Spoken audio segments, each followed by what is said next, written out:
Hey guys, it's Sarah. Welcome back to my channel. You're probably really confused on why I'm uploading not on Sunday, and if you're new here, you have no clue what I'm talking about. Well, hi, I'm Sarah. I post weekly videos or vlogs every Sunday. But I wanted to start doing true crime videos, so I thought, why not? Let's post a true crime video once a week. There's a million cases out there.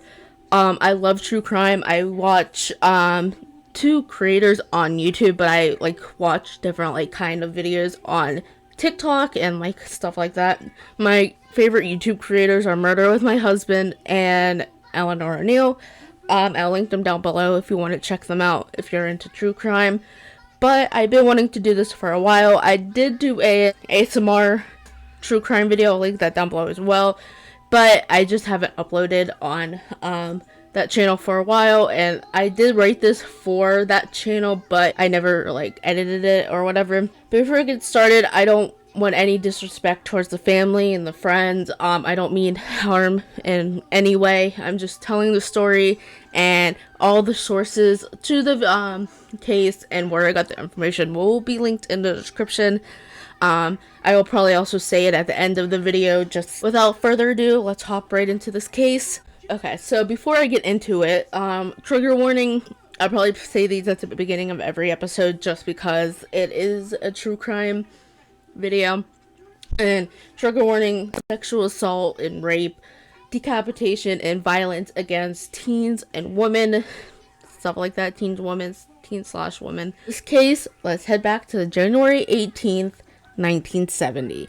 So while I'm editing this, I somehow forgot to say while I was recording this that this case takes place in Morgantown, West Virginia. I don't know how I missed that, but yeah. Two girls in your average night leave a screening for Oliver. These two freshmen were named Karen Farrell and Merid Malaric. I hope I said that right. Karen and Merid were both 19 at the time. And back in the day, people were more trusting, I guess, and would try to catch rides or hitchhike back to wherever they're going. And that's what Karen and Mara did. They tried to get a ride back to their dorms. There were always shady people and all that, but most of the time they always managed to get somewhere safe. It wasn't their first time, hitchhiking or getting rides. And since it was late at night, buses don't run during that time. I don't know if they do now. My brother actually went to WVU, and so did my dad. But yeah, I don't know if they do now. They might, since most people don't hitchhike, and I don't know, maybe people walk anywhere. If you go to WVU, let me know. So their dorms were in Evansdale, and they were in Westchester Hall. And it was in the student neighborhood overlooking the downtown campus. Like I said, they would always grab a ride to try to get back to campus, which was less than 2 miles away. So, like I said, we're in January of 1970, which means it's in the middle of winter. It's really cold. It's dark. That night, the temperatures were around sub-zero. And that day was the last day Merid and Karen were seen. The next day, when they didn't make it to class, or no one saw them go back to their dorms, a missing persons report was filed with the local police. Just thinking they left on their own. They're 19. They could be just, dropping out of class or just, wanting to get away. They waited several days to start searching, which always makes me really mad. Even if someone does run away, I feel like no matter what, you should start looking no matter what. The only known witness was from the night they went missing. And the witness said that the pair was seen getting into a light-colored sedan with a man in his early 40s. The investigation didn't start until spring, so in March of 1970, which is 3 months later, which is way too long. And the first break happened in the case in that March. A 13-year-old boy found Merid's purse in some weeds just off of US 119. A few weeks later, another 13-year-old boy found Karen's driver's license just south of Morgantown. Encouraged now, the police scour the area, try to find more clues and, different things to help the case. So Karen's prescription pill bottle was found. Now confident, the investigators think they're close to finding the girls, or closer to finding the girls, I guess you could say. This is where things go dark and grim. So on April 6th, 4 months after the initial incident, an unknown anonymous letter arrived at the police barracks, and it was sent from a Maryland postmark. This letter had like a crude map of where the evidence pertaining to the missing Merid and Karen can be found. So, the police thought nothing to lose, so they went and checked and followed the instructions. And it all led to Goshen Road, and it's like a Morgantown residential area. So, they search the yards, the surrounding woods, and they find eyeglasses and a purse. But it's not related to them, or it's not belonging to them, which I think it's not stated if they are or not. The police now realize the letter is their best shot and the only lead to finding the girls. So they utilize the postmark and kind of do they get a handwriting specialist to analyze it to help track down the sender. 2 days later, April 8th, another letter arrives, now detailing where the bodies are. They searched the area again and came up nothing. So I have kind of what the letter says. I don't have it all written out. Gentlemen, the brief missive begins. I have some information on whereabouts the bodies of 2 missing West Virginia University co-eds, Merid Millarick and Karen Farrell. And that's the beginning of it.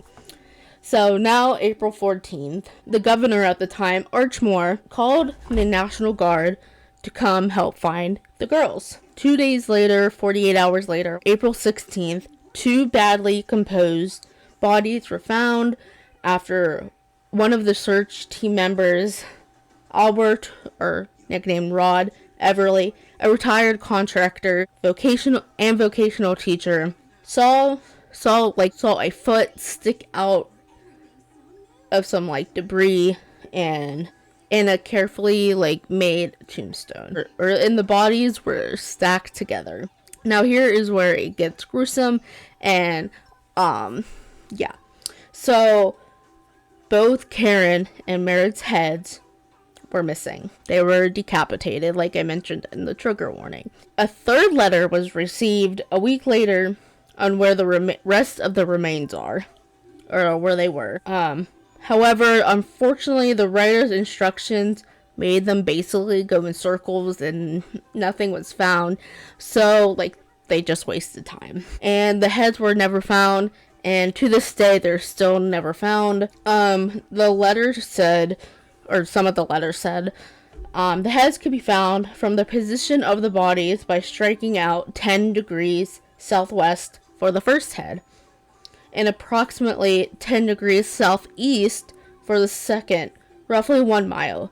You are already 7/10 of that mile. So the last and final letter was accidentally sent to Mered's parents in New Jersey. The letter said things like the writer's baseless theory that the girls had been killed in a satanic cult, and a parent expert in the subject. The author replied that the severed heads have been likely used in a black magic ritual. That is the case. Now, who are the suspects? Or in September of 1970 of that year, the police announced that they figured out who and where the letters were being sent from. So it turns out the letters were sent by a pseudo-religious cult based in New Jersey called Psychic Science Church. They believe that their leader had a power of communication with spirits, and they had used their gift to contact celestial beings who gave an insight to the case. So basically they were saying guy in New Jersey could contact the spiritual realm to help find the bodies in the case and whatnot. After thoroughly going through and like checking out, and the group was cleared. So yeah, it determined the information they had was like proven useless. Like obviously nothing came out of it really. No heads were found.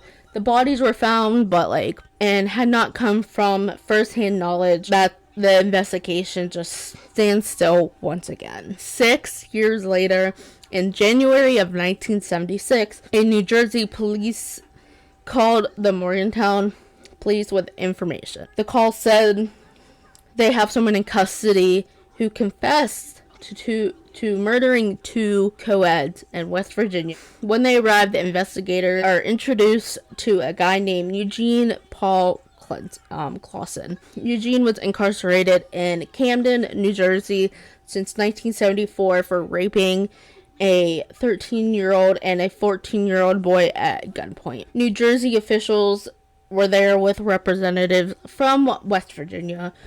They prepared to, interview Eugene and hope they can close the case. It's been 7 years, so yeah.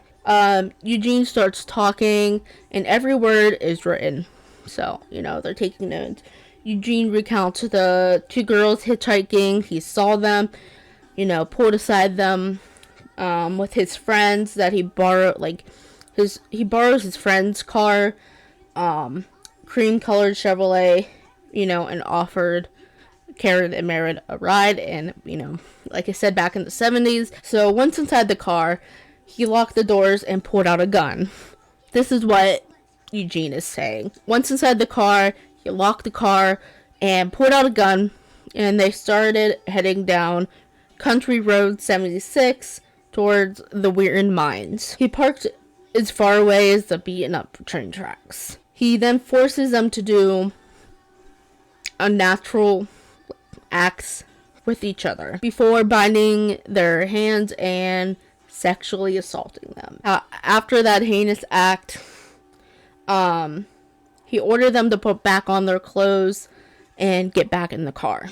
He brought them both into the woods and then shot them in the back of the head, both of them. And to delay the identification of the 2 girls, he decapitated them with his brother's machete. So, and knowing he couldn't, just leave the bodies there, he dragged them further in and made a makeshift grave tombstone. So, the one that they found in the woods, Aaron and Merritt stacked up on each other, stacked on top of each other, and yeah.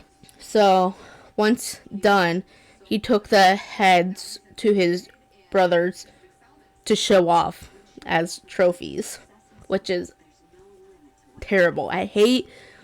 Yeah. So his brother didn't answer, and he took so he got rid of them along with the weapons in a gully outside of Marion, PA. So, which is about 2.5 hours from the murder location. So 3 days later, detectives went and searched where Eugene described. They didn't find what they were looking for, but they did find handcuffs and pieces of hair. However, the technology wasn't good back then, and they couldn't DNA test it. So they couldn't pinpoint the source of the hair and the DNA and stuff. But the hair was cut nicely, I guess you could say, and rather than forcefully pulled out. This is where it pisses me off even more. In May of 1976, 4 months after confessing, he takes back what he says and said he made the whole thing up. This dude wasted all that time. Basically, he was reading about it in a true crime magazine and thought that he wasn't actually involved. No one would actually believe him. However, for him, he had provided details that have not been released to the public. His 75-page of admission or confession of guilt has spoken louder than his sudden pleas of innocence. Lawson was indicted on the charges of kidnapping, rape, and first-degree murder in connection of the deaths of Karen Farrell and Merritt Malarick. In November, he was tried and convicted on all charges, Since West Virginia abolished the death penalty 10 years prior, he received the maximum sentence allowed, which is life in prison without the possibility of parole. When appeals process got underway, his defense team had demanded that the verdict be thrown out on the grounds that Clausen had made the incriminating admission without having an attorney present. They also argued that the prosecutors had prejudiced the jury by showing them graphic images of the victims' headless remains. As a result of their tireless work on their client's behalf, a year into his sentence, the convictions were overturned. Then again, in 1981, he was retried and again found guilty by a jury of his peers, even though his second conviction all ensured that Coed killers, dubbed by the press, would spend the rest of his life behind bars, or his steadfast supporters refused to give up the fight, which the people who believe that Eugene didn't kill the girls said they ignored other possible suspects that had similar crimes in the area, one of them being William Bernard Hacker Sr., who decapitated a man and buried him in the woods, and another one being John Brennan Crutchley, or aka the vampire rapist. So in the end, 2 jurors were convinced beyond a reasonable doubt that Eugene Paul Clausen, responsible for the senseless murders of the college roommates, who has simply been at the wrong place at the wrong time. There's no information on Eugene, assuming he's still in prison or alive. Do you think Eugene actually killed him, or they just, wanted to get someone behind bars? So some recent updates. Jeffrey Fuller, one of the co-authors of the West Virginia Coed murders, who killed Merritt and Karen, knows the man who submitted new info. July of 2022, 52 years after the murder, new efforts have started to find the head, and they're doing it by hand and with dogs, so they don't disturb anything. Michael Keith, now retired lieutenant who worked in West Virginia forensic science area, had a ground penetrating radar unit. It's basically an x-ray machine. The technology uses radio waves to detect anomalies in the soil and strata, such as a depressed, sunken in areas where the bodies were, or body parts could be buried, he said. But as of September, as of this month of 2024, nothing has come out, so there are no recent updates. So yeah. And for the family of Merritt and Karen, Merritt's father was a respected dentist in suburban New Jersey. His patients loved him and loved his family. Karen's father came back from World War II to his native Greenbrier County. He was a combat medic who narrowly escaped the death in the Battle of the Bulge. Her mother was a Rosie the Riveter during the war at an airplane plant in Baltimore. Karen was their only child, and she was adopted, which is extremely sad, and there was not much on Merritt's family besides her father, like I stated. And here's a quote from, I can't remember who says this, I don't have it written down, I'm sure it's in one of the links, but with everything that went on in the trial, they had to sit through that. It was like their daughters were murdered a second time. So, like I said, I'll mention the sources here. So we have truecrimedetective.co.uk, yahoo.com, CBS News, and West Virginia Metro News, and another Yahoo. Like I said, I'll have everything linked in the description. So that is the case of Karen Farrell and Merritt Malarick and the Coed murders of Morgantown, West Virginia. I hope I did okay with saying it. I feel like I wasn't talking that well, but again, this is my first time doing it. I will probably get into the groove, but for now, hopefully it's good. If not, I'm super sorry. Again, try not to disrespect the victims, the family by any means. So yeah, hopefully one day they will be found. And again, do you think Eugene did it, or did they just want to get someone in jail and it was actually someone else? But yeah, if you're new here, please subscribe, turn on those post notifications. I post every single week. This is just the first episode of the true crime show. I don't know what I'm going to call it.